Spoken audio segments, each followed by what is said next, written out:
Começa agora os 10 mil deles. O reality cast que faz o seu tempo render.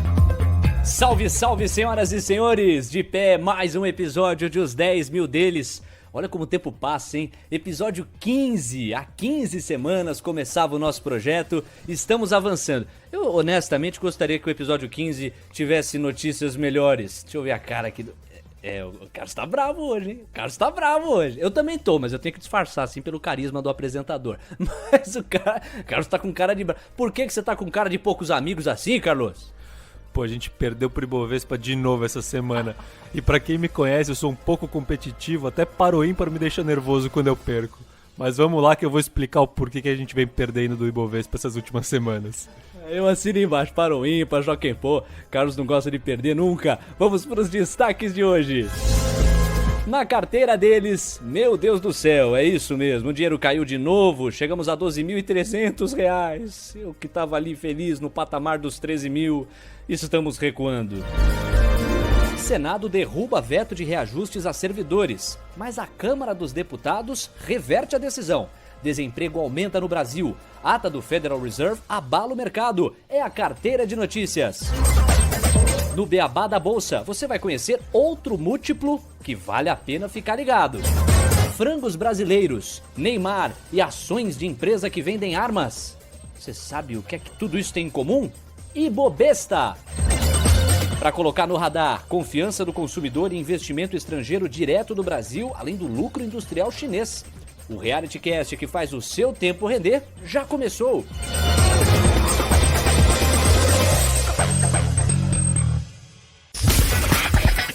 A carteira deles. É real. Menos 2% da semana passada para essa. Nosso dinheiro, com mais um escorregão, chega a R$12.300.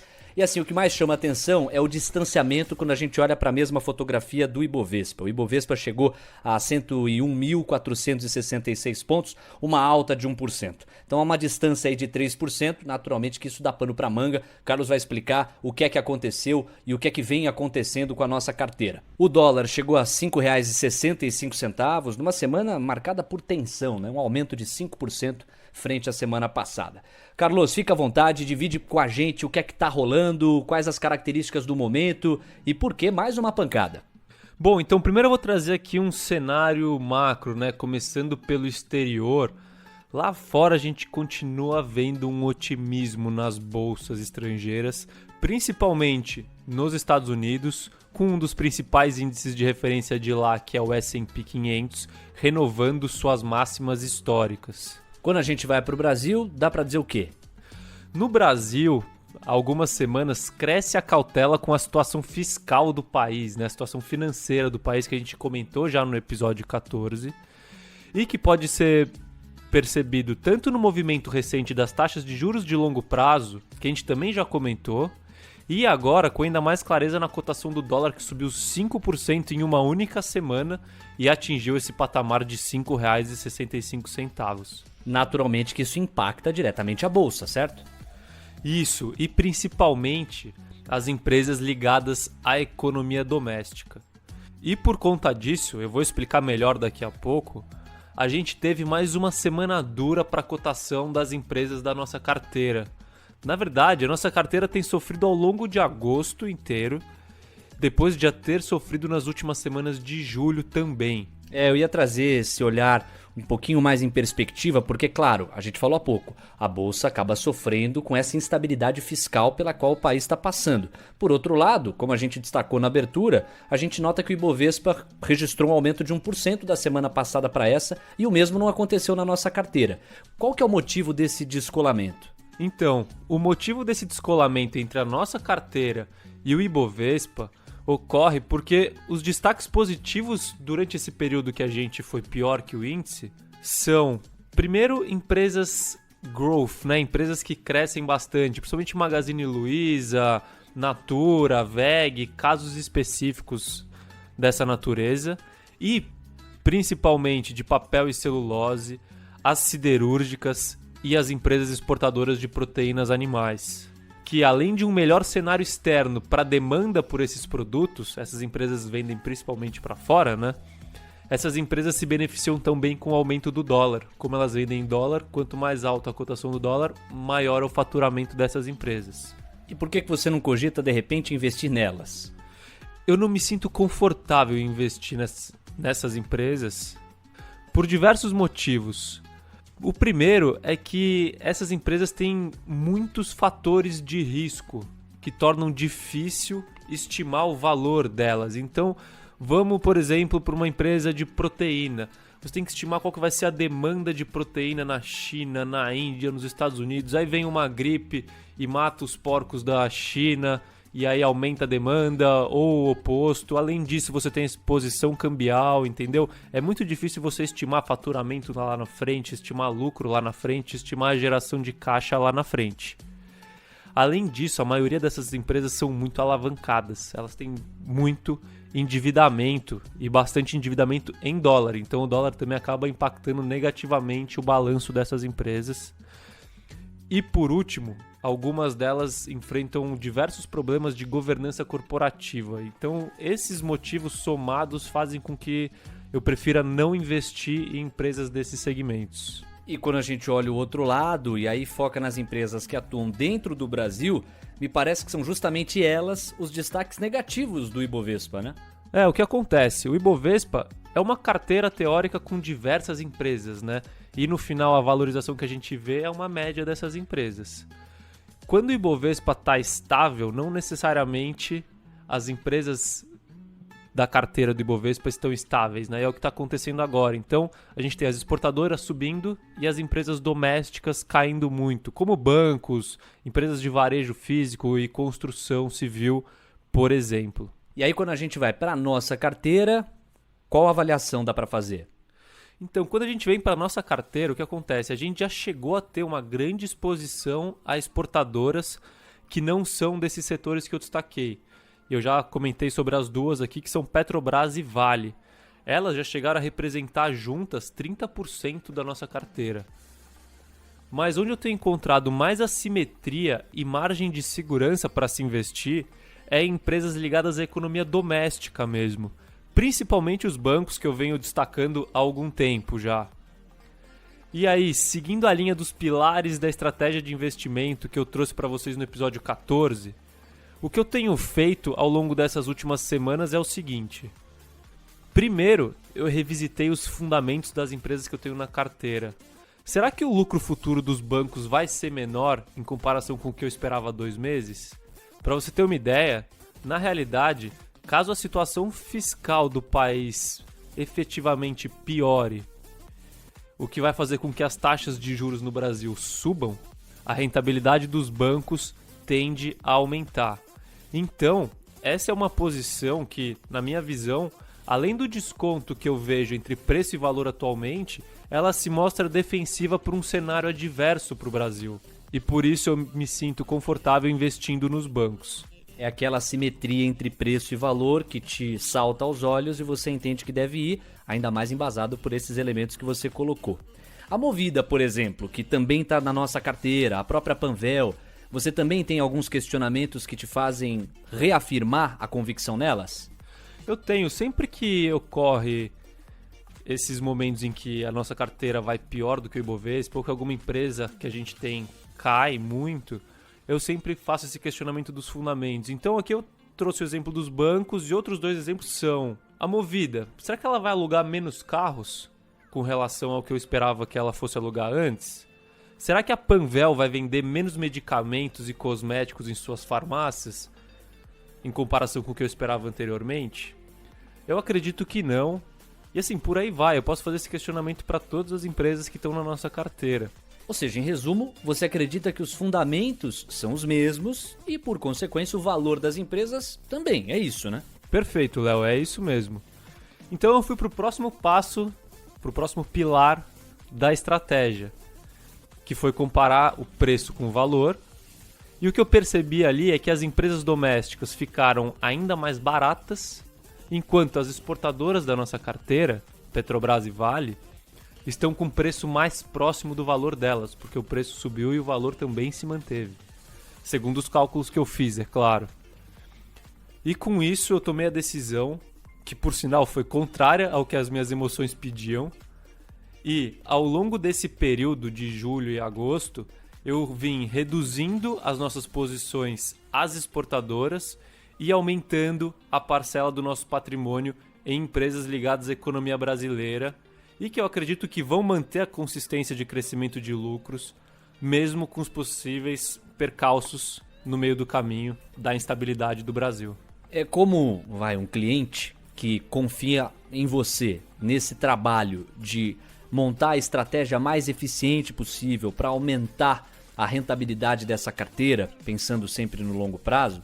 O que eu espero é essa postura humilde de, conforme alguns sinais negativos se levantam, você revisitar as teses e, com bastante critério, rever todos os raciocínios, os pilares, os cálculos, enfim, tudo aquilo que te levou a desenhar a carteira nos moldes sob os quais você a desenhou. E é muito legal você compartilhar isso com o nosso público, porque não só humaniza a figura do gestor de recursos, como abre com o público esse lado que muita pouca gente sabe, que é você revisitando tudo que escreveu e recalibrando, se for o caso, os próprios princípios da carteira. Isso dá muito mais segurança para mim, por exemplo, que estou com o dinheiro que eu economizei durante um tempo dentro da carteira, a confiar nesse trabalho e de fato ver que há uma solidez por trás dele em cima do longo prazo. Bom, e quando a gente olha para a empresa que mais cresceu na nossa carteira, o destaque vai para a Vale. Você mencionou ela há pouco. 4,3% de crescimento. A Vale, junto com as exportadoras que eu comentei agora, vem subindo ao longo desses últimos períodos e principalmente por quê? Porque o principal material que ela vende, que é o minério de ferro, vem apreciando muito. Para você ter uma ideia, o preço do minério de ferro no final de 2019 estava por volta de $90 e hoje em dia está acima de $120. Então esse é um dos principais motivos que fazem com que a Vale tenha se valorizado. E conta muito nessa conta o dólar. O dólar vem sendo muito valorizado. Naturalmente, se a gente está falando de exportação, a moeda carro-chefe é o dólar. A Vale surfa nisso. Quando a gente olha para a empresa que menos cresceu, no caso ela decresceu, a gente está falando das lojas americanas, um recuo de 6,6%. Há alguma razão pela qual aconteceu essa desidratação aí dentro das lojas americanas? Então, as lojas americanas sofreram uma forte queda depois da divulgação de resultados na quinta-feira da última semana à noite. Eu analisei os resultados, assim, eu já ouvi algumas explicações do porquê dessa queda. Alguns falaram que foi na geração de fluxo de caixa, que veio abaixo do esperado. Mas, assim, na minha visão, o resultado foi saudável. A empresa gerou caixa, sim. A empresa cresceu o faturamento de uma forma geral, quando você junta online e offline. Então, eu gostei do resultado, mas a princípio o mercado não gostou e fez com que o preço das ações das lojas americanas sofressem essa queda ao longo dessa semana. @os 10 mil deles, porque o seu tempo também rende nas redes sociais. Muito bem, agora a gente vai finalizar a série de fôlego que esse podcast encampou nas últimas semanas sobre como calcular o valor de uma empresa. Um material dourado para quem quer entender melhor como chegar a uma referência. O preço é fácil, você vai lá ver a quanto que está sendo vendida a ação da empresa. O valor dá um trabalho, não à toa a profissão dedicada para isso, e o Carlos foi desvendando passo a passo. Hoje é o último capítulo e o que é que você reservou para a gente, Carlos?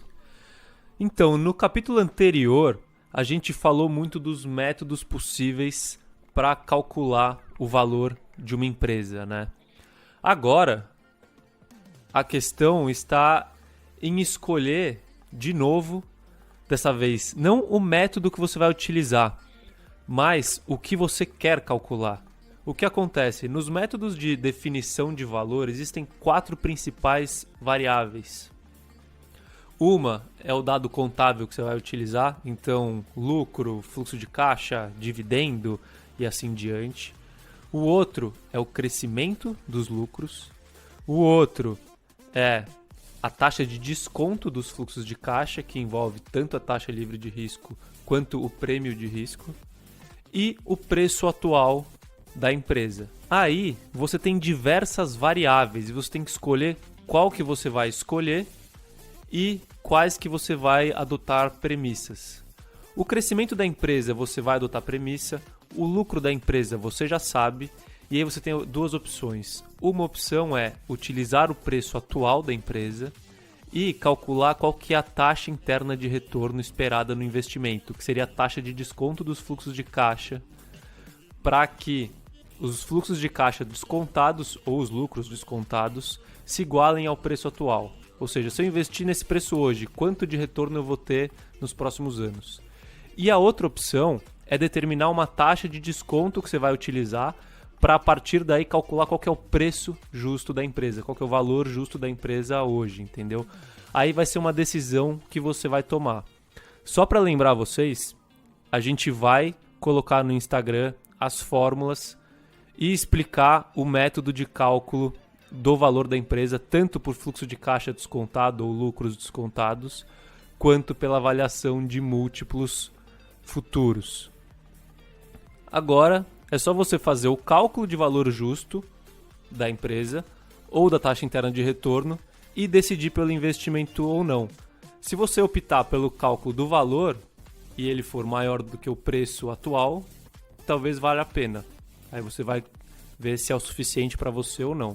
E se você escolher pela taxa interna de retorno, você vai descobrir se uma empresa, por exemplo, apresentar uma taxa interna de retorno de 20% ao ano, se te interessa ou não, ou se você quer 30%, ou se você quer 15%, e assim em diante. E aí tomar a decisão de investimento. Para finalizar aqui a nossa série, é só importante deixar claro que eu trouxe aqui muitos conceitos macros, né? Eu não entrei no detalhe da análise do balanço, no detalhe da análise da governança corporativa, do mercado, da empresa em si e das projeções de lucro.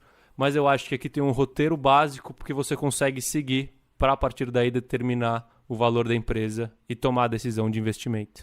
Muito legal. E os detalhes que esses outros pilares que você acabou de elencar suscitam, abrem brecha para serem comentados, podem gerar outras séries num futuro dentro desse projeto aqui. Mas bacana, tá aí o raciocínio, o roteiro. Foram aí, em média, 10 passos que a gente acabou dividindo com você ao longo dos últimos episódios. Semanas de trabalho em cima dessa série. Quem estava a fim de entender a complexidade do que é o trabalho por trás de uma pessoa que busca entender o valor de uma empresa, viu que é complexo sim, mas que há uma essência ao alcance de todos para se entender quais as lógicas por trás. Diário do Investidor. Essa é daquela série colocar no papel faz toda a diferença. Eu, para me locomover na cidade, na maior parte do tempo, recorro ao transporte público.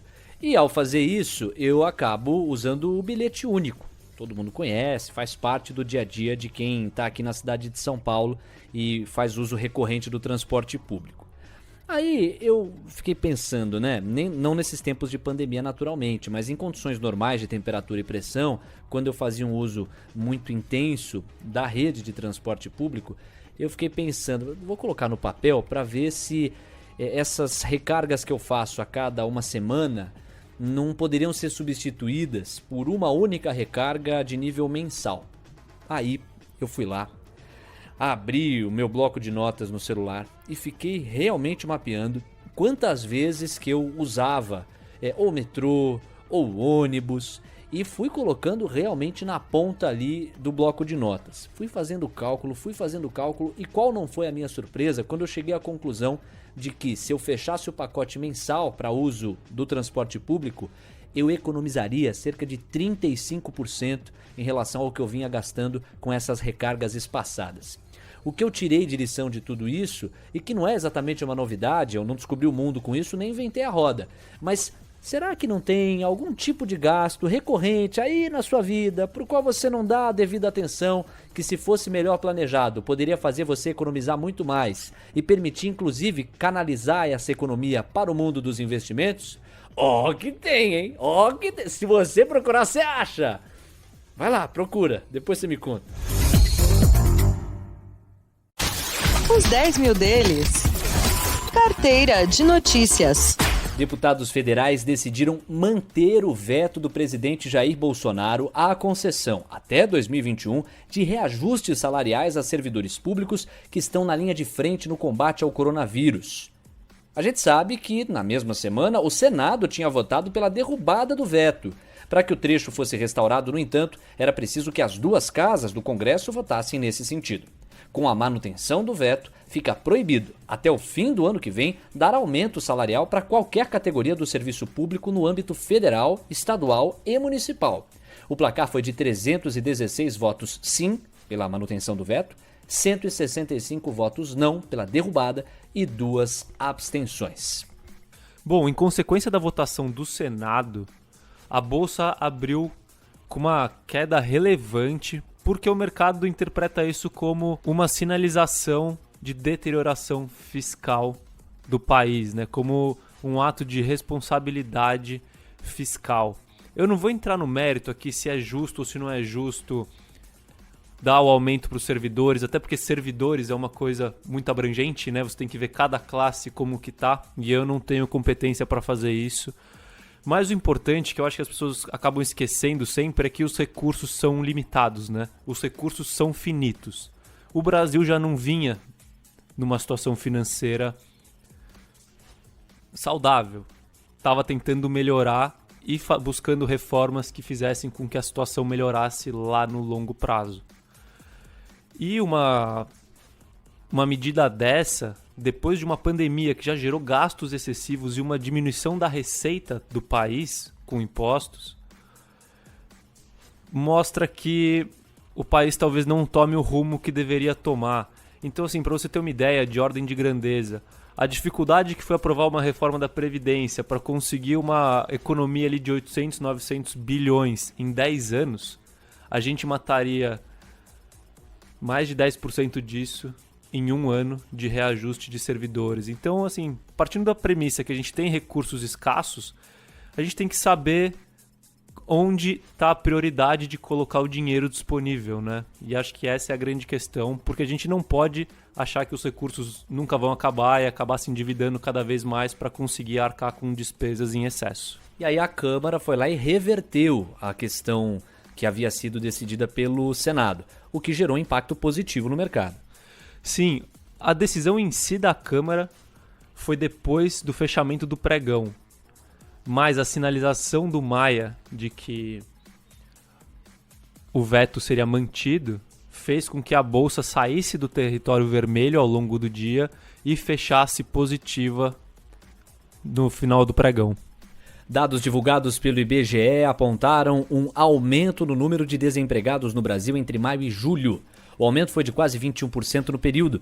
Ainda de acordo com o levantamento, o país encerrou o mês de julho com 12 milhões e 200 mil desempregados. Isso representa 2 milhões e 100 mil pessoas a mais que o registrado em maio. Com isso, a taxa de desemprego passou de 12,4% em junho para 13,1% em julho. Isso já estava dentro do esperado, né? Até a gente comentou sobre dados de emprego em episódios anteriores, de que o desemprego deve aumentar, porque o que acontece? O desemprego é em cima das pessoas que procuram emprego. Durante a pandemia, muitas pessoas deixaram de procurar emprego. E agora que as coisas estão voltando ao normal, essas pessoas voltam a buscar emprego, não encontram emprego, então a taxa de desemprego aumenta. O indicador de clima econômico da América Latina da Fundação Getúlio Vargas avançou no terceiro trimestre de 2020 ao passar de 59,92 pontos negativos para 43,2 pontos negativos. O índice continua na zona desfavorável do ciclo econômico, mas, comparado ao segundo trimestre, registrou um ganho de 16,7 pontos. Vale colocar que esse indicador é uma média geométrica entre o indicador da situação atual e o indicador de expectativas. Essa é uma indicação boa, né? Porque apesar de estar negativa, como a gente tem a situação atual pesando muito, a situação atual é muito ruim, né? Então a gente vê que provavelmente as expectativas para o futuro estão melhorando e a tendência do indicador de uma forma geral é para cima. A gente viveu uma crise, ainda vive o final dessa crise, mas ao que tudo indica, pelo menos segundo esse indicador da Fundação Getúlio Vargas, as coisas tendem a melhorar a partir daqui. A ata da última reunião do Federal Reserve mostrou que os integrantes do Fed estão avaliando ajustes à política monetária que podem resultar na manutenção das agressivas medidas de estímulo do Banco Central por mais tempo do que sob sua rubrica anterior. O documento é referente ao encontro de 28 e 29 de julho e também mostrou que as autoridades estão preocupadas com o risco de que a recuperação da contração econômica provocada pela pandemia mostre uma trajetória incerta. Após a ata, as bolsas dos Estados Unidos fecharam em baixa. O mercado ficou apreensivo com essa leitura do Banco Central americano, porque ela veio mais pessimista do que as pessoas estavam esperando, né? Assim, o mercado cada vez mais esquece que a gente vive numa pandemia e projeta um futuro promissor com crescimento de lucro das empresas. Mas a realidade é que a gente ainda vive uma incerteza, né? A gente acredita que vai sair uma vacina, que a partir de 2021 a pandemia vai estar controlada na maioria dos países, mas é tudo expectativa. A gente ainda não tem nada concreto de que a pandemia vai acabar.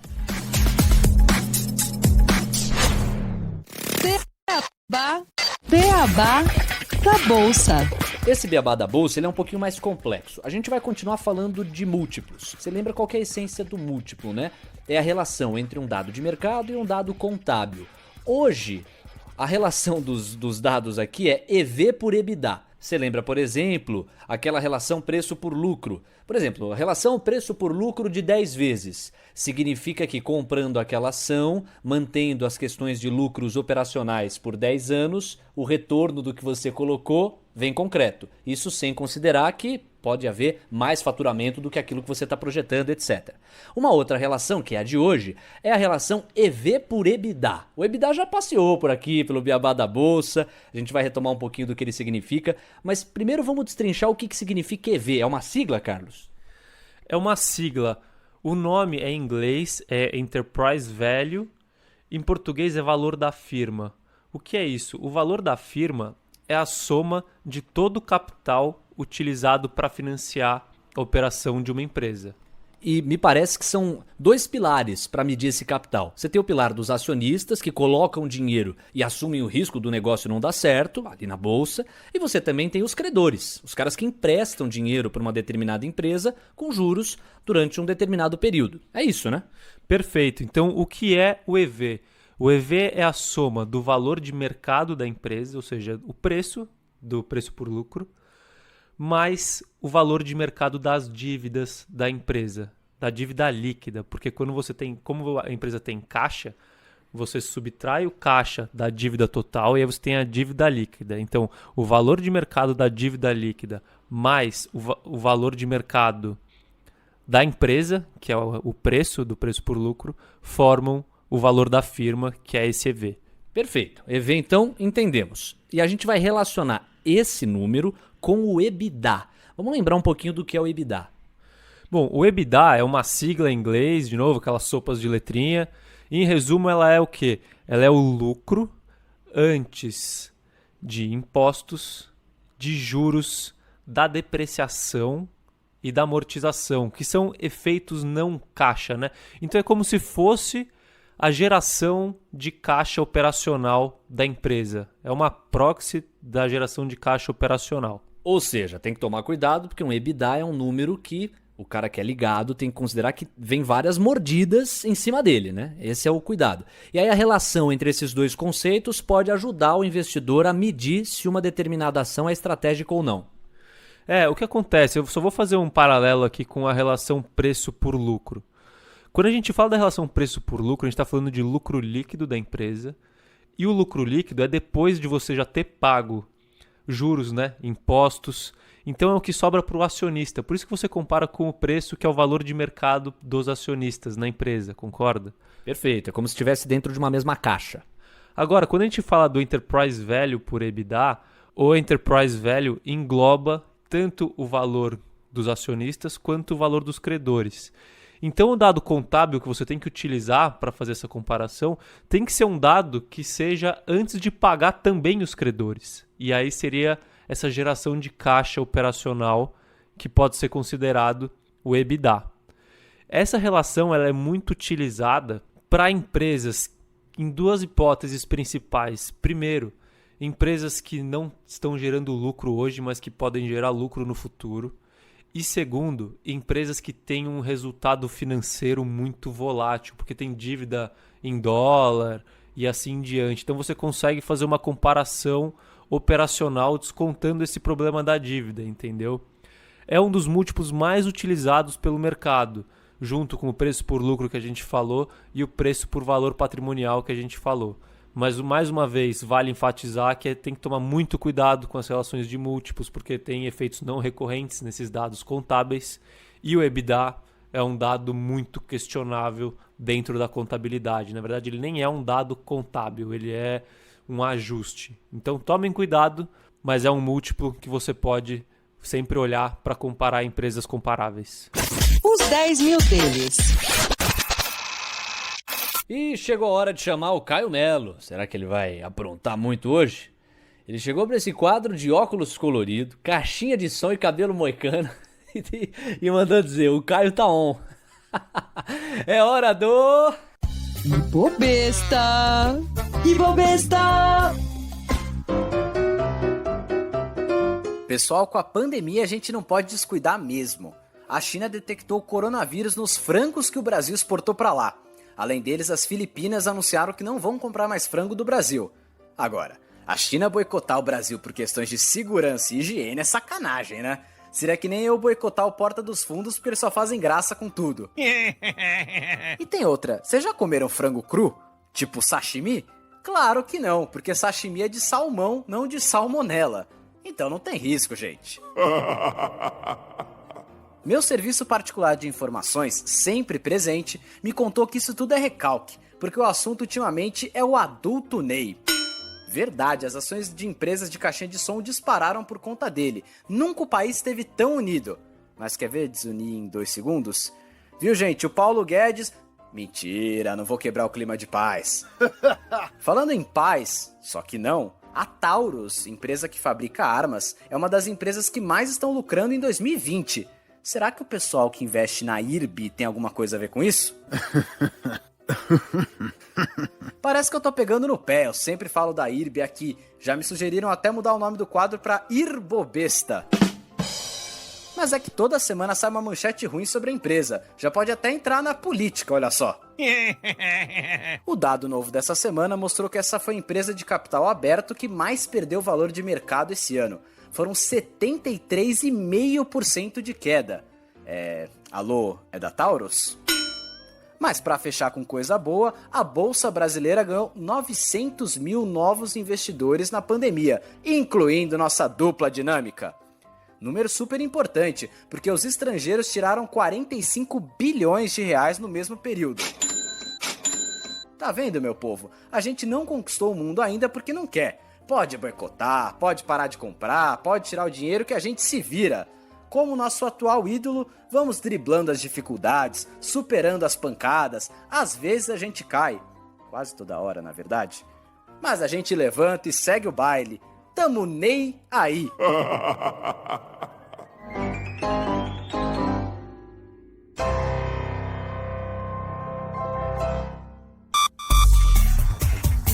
No radar. No radar. Agora é hora de saber quais acontecimentos vão rolar na semana que vem e que podem impactar o mercado. Vamos lá, o evento 1 para você. Confiança do consumidor Brasil. Mais uma vez é muito importante a gente ficar na confiança do consumidor, porque isso vem apresentando uma tendência de alta, né? E conforme a gente vê essa tendência de alta, a expectativa é que o consumo cresça. O que a gente tem que ficar muito de olho em breve é que o auxílio emergencial deve reduzir e em algum momento deve ser finalizado. E quando isso acontecer, é possível que a gente veja um impacto no consumo brasileiro. Então, fiquem alerta. O Jair Bolsonaro chegou a comentar, né? 600 é muito, 200 eu acho pouco. Deve se achar aí um meio termo. Segundo evento para você colocar no radar, investimento estrangeiro direto no Brasil. Isso eu já comentei alguns episódios atrás. É muito importante a gente olhar porque é capital não especulativo que vem para o Brasil, né? Então sempre que vier investimento estrangeiro direto, é capital de longo prazo, é dólar entrando, tem uma pressão baixista no dólar e é produtivo, né? Não é especulativo. Então é bom ficar de olho, isso para a saúde financeira do Brasil no longo prazo, mais do que para a Bolsa na semana que vem. Se tem China, tem que ficar ligado, é relevante demais para a economia mundial. Vai sair o lucro industrial chinês. A China é super importante a gente sempre ficar de olho porque ela faz parte da cadeia de suprimentos do mundo inteiro, né? Então se a gente vê a indústria lá trabalhando bem, a gente sabe que primeiro eles vão importar bastante commodities, isso é bom para o Brasil, e segundo, vão fornecer materiais para os outros países fazerem o serviço fino dos produtos que eles fazem. Essa dica vale ouro. Você já ouviu falar no aplicativo Guia Bolso? Se não ouviu, vale a pena ficar ligado. Ele é até um aplicativo muito comentado, muito falado, mas de repente você nunca tomou conhecimento. Ou mesmo você que já ouviu falar, mas não baixou, não tentou ter uma experiência com ele, eu recomendo muito fortemente, porque basicamente ele consegue concentrar todas as contas bancárias que você tem, obviamente que apenas com a permissão de te mostrar o saldo, de te mostrar informações, não há em nenhum momento, é um dos pressupostos do aplicativo, a autorização para que ele possa operar por você, longe disso, mas é um mapeamento geral de todas as contas que você tem, que permite um controle e uma organização financeira potencialmente maiores do que aquele que não tem esse hábito. Aí você fala, não, mas eu só tenho uma conta. Bom, tudo bem, o aplicativo ele não se circunscreve a esse recurso, a esse tipo de funcionalidade. É possível também que ele te ajude a mapear quais as naturezas de gasto que você tem no dia a dia. Os gastos com alimentação vão para essa categoria, os de transporte vão para essa, entre várias outras caixinhas que acabam convivendo com a gente conforme a gente movimenta os nossos recursos para a vida de todo dia. Então é mais uma daquelas dicas que ajudam demais você a enxergar melhor como é que está a tua condução da vida financeira, como é que está a sua disciplina, a sua organização como um todo. Guia Bolso, vai lá para a sua loja de aplicativos e baixe. Ele é gratuito e vale muito a pena. Fica a dica.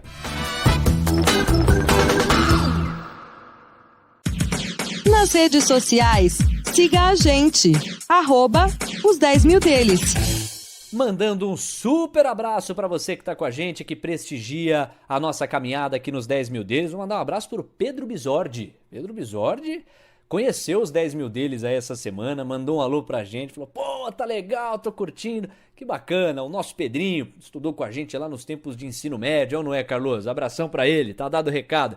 E dizer também que o Washington Luiz Levate de Souza, qualquer semelhança é mera coincidência, é meu pai, hein? Respeito o homem, grande Washington, ouviu o nosso conteúdo e ele ficou pensando, maquinando, refletindo e lançou a pergunta: investir em bitcoins é uma boa? Aí eu jogo a bucha aqui pro Carlos responder. Fala aí, Carlos. Vamos lá. Esse é mais um assunto polêmico, né? Então eu vou trazer aqui, claro, a minha opinião. Tem gente que discorda de mim. Primeiro assim, o que eu considero como investimentos, tá? São ativos geradores de valor. Ou seja, uma empresa, você sabe que ela vai vender sapatos nos próximos anos e com isso vai gerar lucro e vai trazer para você. Um imóvel, você sabe que quando você comprar um imóvel, você pode alugar ele, receber aluguéis e ele pode valorizar por conta da região e trazer retorno para você.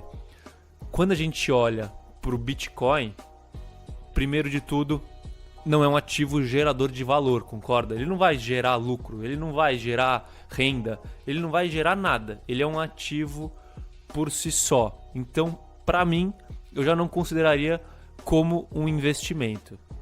Mas tem quem goste de investir em Bitcoin com a perspectiva de que o preço cresça e existem várias teorias por trás disso, tá? A principal, assim, o argumento mais forte das pessoas que investem no Bitcoin é que, assim como o ouro, a oferta é escassa e a demanda tende a crescer pelo Bitcoin. Porque o Bitcoin talvez seja utilizado lá na frente como moeda de troca e vai ser enxergue como um estoque de valor e assim em diante. Então, mas assim, é muito claro pra mim que o ouro é escasso, tá? Eu consigo tocar no ouro, tal, ele não brota em árvore e tal. Bitcoin também é escasso? Quem é que cuida dessa escassez? Sim, o Bitcoin ele tem a criação de novos Bitcoins a partir da mineração também, é o mesmo nome, né, de ouro. A mineração de Bitcoins. E a comunidade aí do Bitcoin fala que a quantidade de Bitcoins minerados tem um limite. Eu não sei, eu não sou um grande conhecedor do assunto, mas tem um limite onde vai parar de ser minerado Bitcoins. E é isso que atribuiria o preço, né, a precificação dele, porque se fosse um recurso abundante, que nem a areia, né, por isso que a areia Ela tá em qualquer canto aí de praia que você for. Mas o que acontece? Essa tese engloba algo muito incerto e muito, assim, quase impossível de prever. O que é? É a crença das pessoas de que o Bitcoin vale alguma coisa, entendeu? Porque o ouro vale isso e é estoque de valor, porque no mundo inteiro, porque todo mundo tem a crença de que o ouro é um estoque de valor. Para o Bitcoin ser valorizado e fazer sentido esse aumento de demanda com restrição de oferta, primeiro de tudo tem que ter a crença de todas as pessoas no mundo de que o Bitcoin realmente é seguro e é um estoque de valor, entendeu? Então você está apostando que no futuro as pessoas vão acreditar que o Bitcoin é um estoque de valor. Essa é a aposta de quem compra Bitcoin. É o que eu falo, assim, é muito pouco provável, tá? Ainda mais com a parte de regulamentação que tem que ter e assim por diante, para a moeda poder ser utilizada nos países. Mas, caso ocorra, realmente o Bitcoin vai valer muito mais do que vale hoje. É um caso de extremo risco e, caso dê certo, um extremo retorno. Mas eu não gosto de investir em Bitcoin porque eu acho que é muito pouco provável que essa crença venha a existir.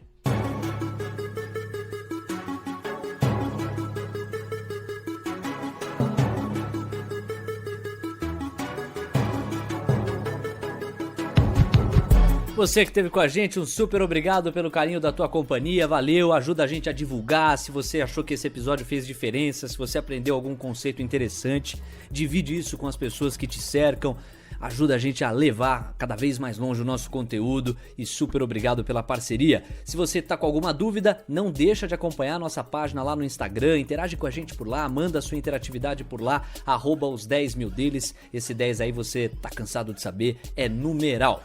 Você pode acompanhar o nosso conteúdo pelo seu player predileto, Spotify, Deezer, tem também lá no YouTube, ou então no que você quiser, porque nós estamos em todas as listas possíveis e impossíveis de players. Está para nascer um player em que os 10 mil deles não esteja. E o Facebook também existe para você dar uma curtida e acompanhar nosso conteúdo por lá. Apresentação e edição Leonardo Levati, os comentários do maestro Carlos Castrucci, produção do projeto é com o Caio Melo, quem cuida das mídias digitais e da identidade visual é o Matheus Fernandes. Carleto, um forte abraço e eu espero encontrar você mais alegre na semana que vem, porque eu sei que a semana foi dura para nossa carteira. Vamos lá, eu tô confiante com a nossa carteira, agora é ter paciência. Mas se a gente perder semana que vem, me espere de cara fechada de novo. É isso, gente. Obrigado mais uma vez e um abraço. Valeu. Eu vou esperar que a carteira valorize também pra voltar com mais sorriso. Vocês viram que eu tô alegre hoje, né? Então, se valorizar ainda a carteira, meu Deus, eu vou vir gargalhando. Tchau, gente, um abraço.